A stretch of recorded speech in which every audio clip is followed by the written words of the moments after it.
রাম রাম বন্ধুরা, নমস্কার বন্ধুরা। India post office GDS new recruitment 2024-এর ভ্যাকেন্সি তোমাদের হাতে কিন্তু খুব শীঘ্রই আসতে চলেছে। যারা অপেক্ষা করছিলে ফর্মটা কবে থেকে অ্যাপ্লাই করবে, ভাই তোমাদের হাতে কিন্তু আর বেশি দিন টাইম নেই। সেইভাবে দেখতে গেলে মাত্র 14 দিন টাইম আছে। আর এই 14 দিনের মধ্যে তোমাদেরকে আগে থেকে কিছু জিনিস কিন্তু গুছিয়ে নিতে হবে।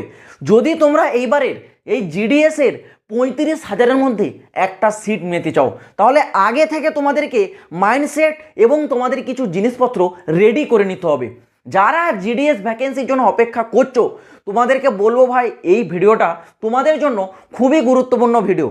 এই ভিডিওতে তোমাদেরকে আজকের পুরো ডিটেলসটা বলে দেবো। যারা ইন্ডিয়া পোস্ট অফিসে যাবে, তোমাদের আগে থেকে কী কী ঠিক করতে হবে।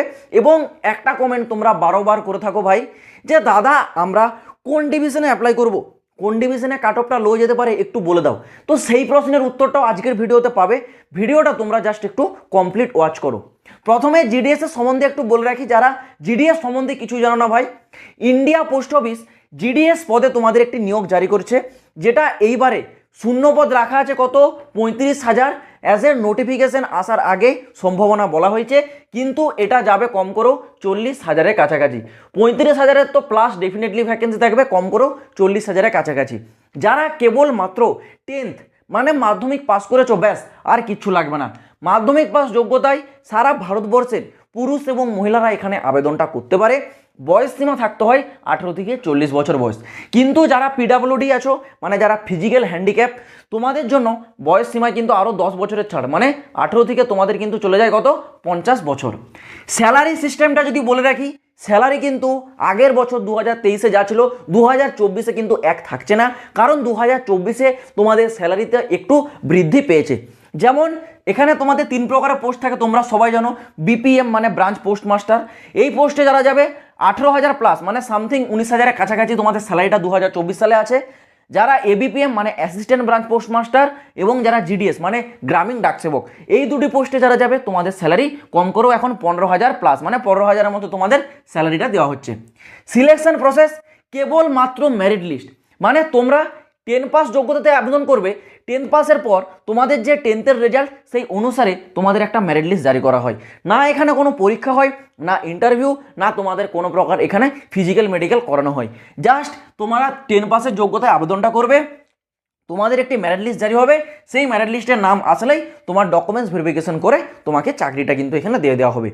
যদি বলে রাখি এই এত সুন্দর ভ্যাকেন্সির জন্য আবেদনটা কবে থেকে শুরু হবে, তাহলে ইন্ডিয়া পোস্ট অফিসের একটি নোটিশের মাধ্যমে বলা হয়েছে যে তোমাদের নোটিফিকেশন ডেট জুলাই 15, মানে 15ই জুলাই তোমাদের এই ভ্যাকেন্সির ফুল নোটিফিকেশন জারি হচ্ছে। মানে 15ই জুলাই থেকেই তোমাদের ফর্মটা কিন্তু আবেদন শুরু হচ্ছে, যেটা তোমাদেরকে অনলাইনে ইন্ডিয়া পোস্ট অফিসের অফিসিয়াল ওয়েবসাইটে করতে হবে, ঠিক আছে।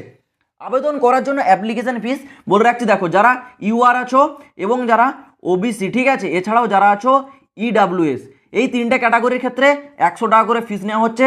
যারা এসটি, এসসি, ফিমেল এবং পিডাব্লিউডি, তোমাদের জন্য 1 টাকাও নেওয়া হবে না। এই ক্যাটাগরিগুলোর জন্য কেবলমাত্র 100 টাকা অনলাইনে অ্যাপ্লাই করার সময় অ্যাপ্লিকেশন ফিস নেওয়া হবে। এবার তোমাদেরকে যেই মেন ইম্পর্টেন্সগুলো বলার জন্য এই ভিডিওটা আজকে নিয়ে আসছি, সেই বিষয়গুলো একটু বলে দিই। দেখো এখানে তোমাদের যোগ্যতা তো বলা হয়েছে ভাই 10th পাস। 10th পাস তো ম্যান্ডেটরি, এটা সবাইকে থাকতে হবে, কিন্তু এর সাথে তোমাদের বলা থাকে কি লোকাল ল্যাঙ্গুয়েজ জানতে হবে। এই ইন্ডিয়া পোস্ট অফিসটা যেহেতু সারা ভারতবর্ষের মানে অল ওভার ইন্ডিয়ার একটা ভ্যাকেন্সি, সেই ক্ষেত্রে প্রতিটা স্টেটের প্রতিটা রিজনের কিন্তু আলাদা আলাদা ল্যাঙ্গুয়েজ হয়। আমাদের পশ্চিমবঙ্গে যেমন বাঙালি ল্যাঙ্গুয়েজ, উড়িয়াতে উড়িয়া ল্যাঙ্গুয়েজ, তামিলে তামিল ল্যাঙ্গুয়েজ, ঠিক আছে। এছাড়াও মহারাষ্ট্রে কিন্তু মারাঠি ল্যাঙ্গুয়েজ, এরকম প্রতিটা রাজ্যের না আলাদা আলাদা করে ল্যাঙ্গুয়েজ হয়। সেই ক্ষেত্রে তোমরা যে রাজ্যে অ্যাপ্লাই করবে সেই রাজ্যের লোকাল ল্যাঙ্গুয়েজ তোমাদেরকে জানতে হবে, এবং এই লোকাল ল্যাঙ্গুয়েজ যে সাবজেক্ট সেটা তোমাদের 10th-এ থাকতে হবে। তোমরা জানো আমাদের পশ্চিমবঙ্গে 10th-এ কিন্তু বাংলা সাবজেক্ট থাকে।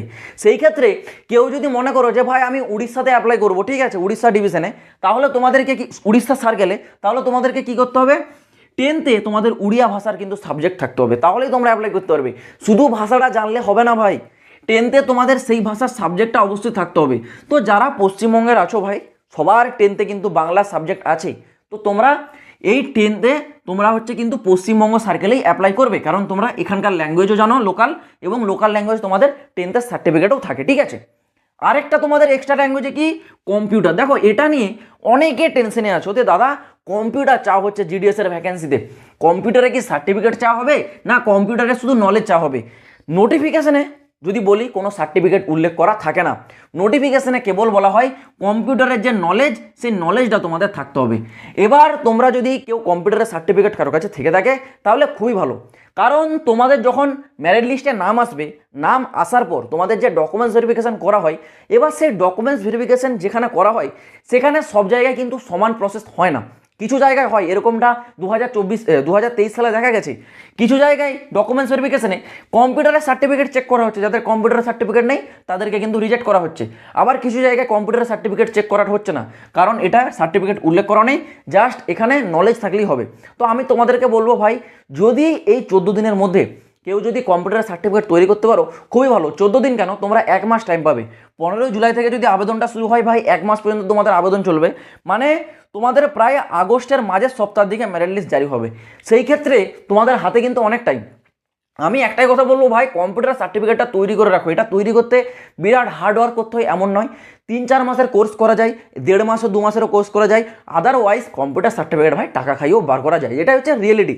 কারণ এই কম্পিউটারের নলেজ তোমাদের ওখানে কোনো চেক করা হয় না, জাস্ট থাকতে হয়। কারণ এখানে যে এবিপিএম বলো, বিপিএম বলো, জিডিএস বলো, এই পোস্টে তোমাদের কিছু কিছু কাজ থাকে যেগুলো হয়তো কিছুক্ষণের জন্য তোমাদের কম্পিউটার চালানো হতে পারে, সেই ক্ষেত্রে এই কম্পিউটারের নলেজে চাওয়া হয়। আর এই কম্পিউটারের সার্টিফিকেট যদি তোমাদের কাছে থাকে, এর বেনিফিট কি জানো? এই যে জিডিএস এর স্যালারি দেখছো তো, এটাতে তোমাদের কি সারা লাইফ টাইম চলবে? একদমই না। তো এই জিডিএস এর পদ থেকে তোমরা যেতে পারো কিসের জন্য না, এমটিএস, মাল্টিটাস্কিং স্টাফ।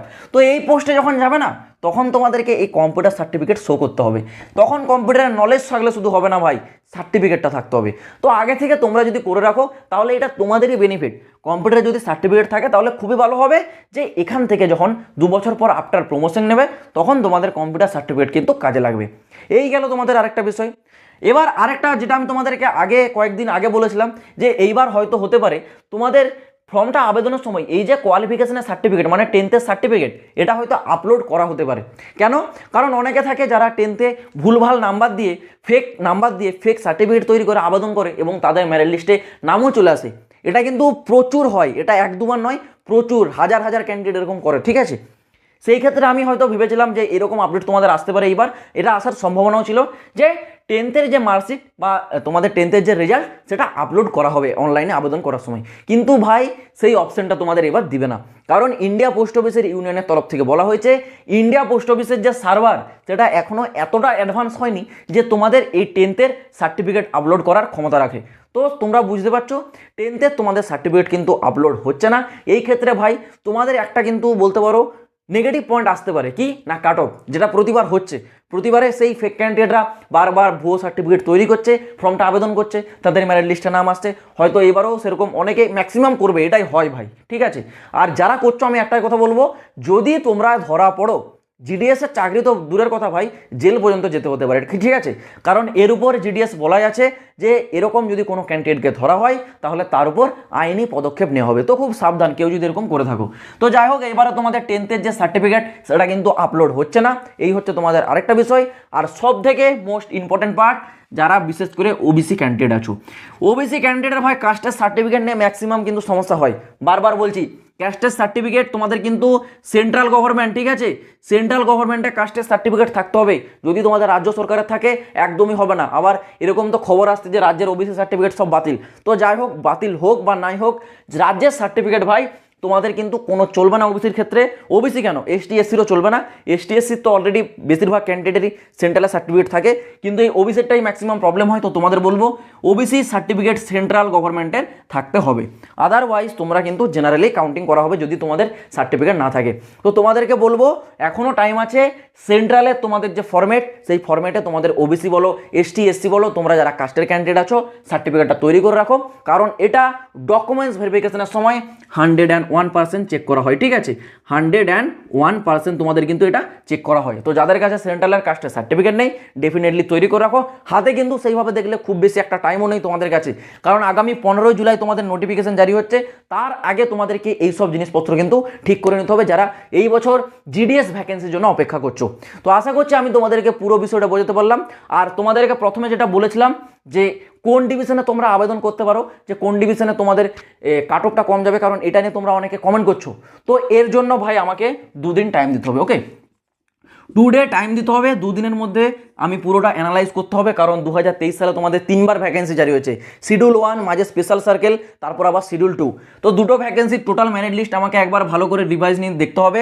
পুরোটা অ্যানালাইজের পর 2 দিনের পর আমি তোমাদের সামনে একটি ভিডিও নিয়ে আসবো, সেখানে কিছু সার্কেলের নাম উল্লেখ করে দেবো, যেটা 2023-এ কম কাট অফ গিয়েছে, যেটা সম্ভাবনা হিসেবে তোমরা 2024-এ নিজের পোস্ট হিসেবে তোমরা রাখতে পারো। তো আশা করছি এই ভিডিওটা তোমরা কমপ্লিট বুঝতে পারলে। যদি কোনো প্রশ্ন থাকে কমেন্ট বক্স খোলা রয়েছে, কমেন্টে কমেন্ট করে জানাবে, খুব শীঘ্রই আমি তোমাদের রিপ্লাই করে দেবো। তো চলো বন্ধুরা, আজ ভিডিওটা এই পর্যন্ত। দেখা হচ্ছে আবার পরের ভিডিওতে নতুন কোনো আপডেটের সাথে। জয় হিন্দ, বন্দে মাতরম।